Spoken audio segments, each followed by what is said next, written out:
Aquarius, hi! Welcome to Mr. Queen PH. At ito ang yung energy update for September 16 to 30, 2025. If you're interested in private readings, meron tayong 50% discount sa mga tarot reading services hanggang September 30. Ayan. So, kung gusto niyo mag-book, meron tayong link sa description at sa pinned comment. Paki-check nyo na lang information kung paano mag-book for a private reading. And please subscribe to our channel to show your support, like, share this video, at comment na rin kayo kung kayo ay naka-resonate. And paalala lang, ang reading na to ay isang general reading, so maaari kayong makarelate, maaring hindi. Just take what resonates. Okay, let's see. What's the energy for Aquarius? September 16 to 30.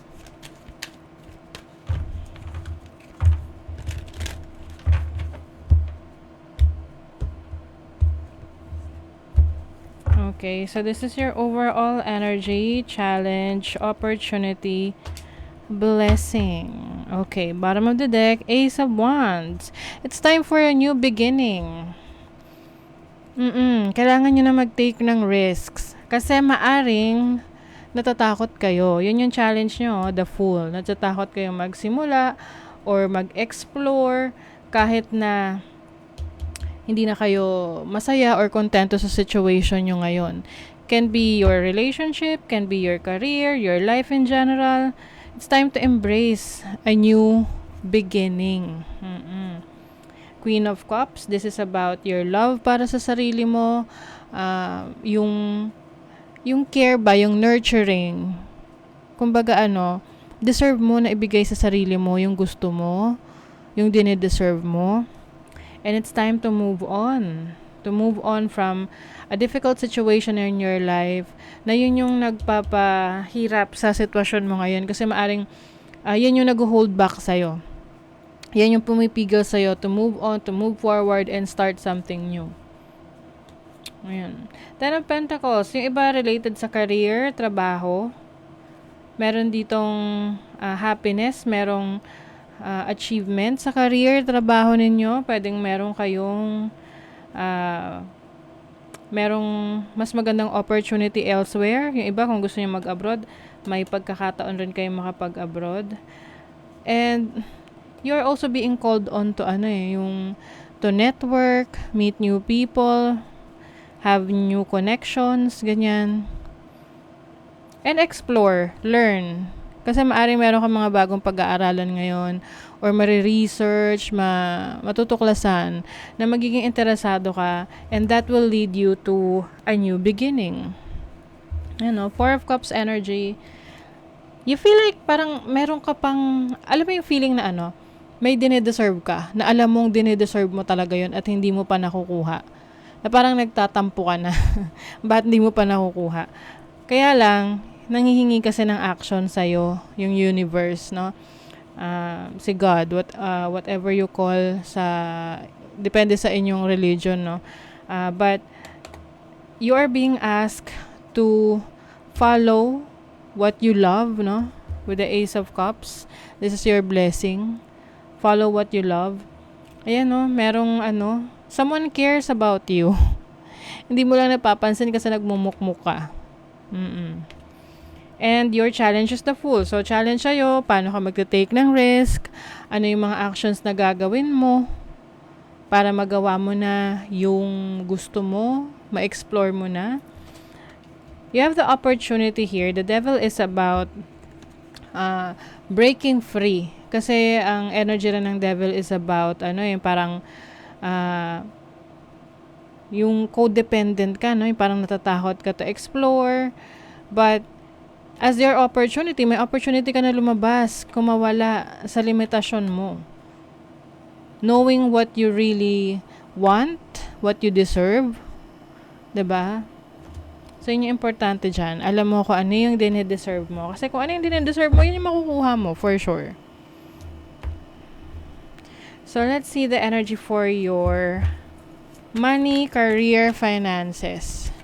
Ng mga Aquarius. Money, career, finances ng mga Aquarius. 'Diba? Queen of Pentacles energy, this is stability, financial gain, yung mga needs mo, it will be provided sa'yo. Meron kang kakayanan to be on your own and to provide for your needs. And maari ring 'di ba nabanggit ko may paglipat ng work. So maaring mas maganda yung trabaho na lilipatan mo, mas stable. Or meron ding promotion kasi meron kang celebration Pagdating naman sa finances mo, mas gusto mong magkaroon ng stability sa finances mo, mas nag-iipon ka ngayon, maaring pagdating sa spending habits mo, binabudget mo ng maayos yung spending habits mo. I also see na nagiging yung bang parang lahat binibilang mo na yung gastos mo at kung saan ka makakatipid. 'Di ba? Kapag meron kang mga natitipid, meron kang maisi-save, may maiipon ka, 'di ba, financially. Sa love life, you have the 9 of Cups. Yung iba sa inyo masaya sa love life nyo, no? If you are in a relationship with someone, may fulfillment dito, may happiness. Maaring yung iba ay bagong kasal, no? Kasi andyan yung blessing, Ace of Cups, new love. Maari ring may baby, no? There's a new member of the family. May wish fulfillment. Pagdating sa inyong love life. If you're single, maaring masaya ka sa pagiging single mo.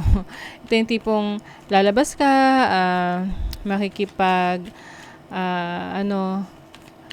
makikisalamuha sa maraming tao. Enjoy mo yon, yung ganong sitwasyon. You also have lava. Lava is about your courage, lakas ng loob, determinasyon mo na magpatuloy sa buhay, i-pursue yung mga bagay na gusto mo. And your passion. So, maaring iba sa inyo, what you are passionate about, yun yung ipupurso mo. Sage, this is protection. So, maaring, pinoprotect mo yung energy mo, umaalis ka sa mga stressful situation, or yung mga toxic energy sa paligid mo. Some of you, maaring you are into kung baga naniniwala ka sa mga ganyan, yung nagpapausok, nagki-cleanse ng space, you're into spirituality, very grounding rin yung energy mo. So, maari ring meron kang cleansing na gagawin sa bahay, sa office, sa workplace mo, to remove the stagnant energies and negative energies around you. Let's see what else. Aquarius. Okay. Freedom, rising above. Wag mo na raw pigilan. Oo, kasi magkakaroon ka ng bagong perspective sa buhay. You are elevating, you are feeling good about yourself. 'Di ba pag nasa taas ka, mas malawak yung nakikita mo? So ayan yung new perspective sa iyong life ngayon. You're also going with the flow. So, kung saan ka dinadala ngayon ng iyong energy, ng iyong instinct, doon ka pumupunta. Oo, ina-assess mo rin yung situation mo ngayon. May mga nire-review ka. Masaya ka ba sa sitwasyon mo, sa relationship, sa partnership, sa trabaho mo? Kasi kung hindi na, then it's time to plan, no? Planuhin kung ano yung mga gusto mong baguhin sa buhay mo, moving forward. Kasi kung wala naman tayong gagawing action, at iniisip lang natin, parang nagwi-wish lang talaga tayo. So, we have to take action sa ating mga goal sa buhay. Ayan. Let's see what else. Oops, okay. The universe diba? Sabi rito, the universe rewards motion. What guided action can you take today? See? Nire-reward daw ni universe, ni God, ang pagte-take ng action. So, kung yung mga plano mo, mga wish mo, hindi ka nagte-take ng action, walang reward yon. So, whatever this is na gusto mo mangyari sa life mo, new experience, new job, new career, new business, new relationship, you have to take action. Yung mga plano mo sa buhay. What else for Aquarius?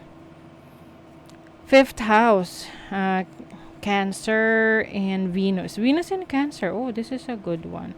Venus is about your yung mga binavalue mo sa buhay. Ano ba yung binavalue mo, pinapahalagahan mo? Yung pera, yung iyong mahal sa buhay, ayan. And Cancer energy is about nurturing, taking care of your needs.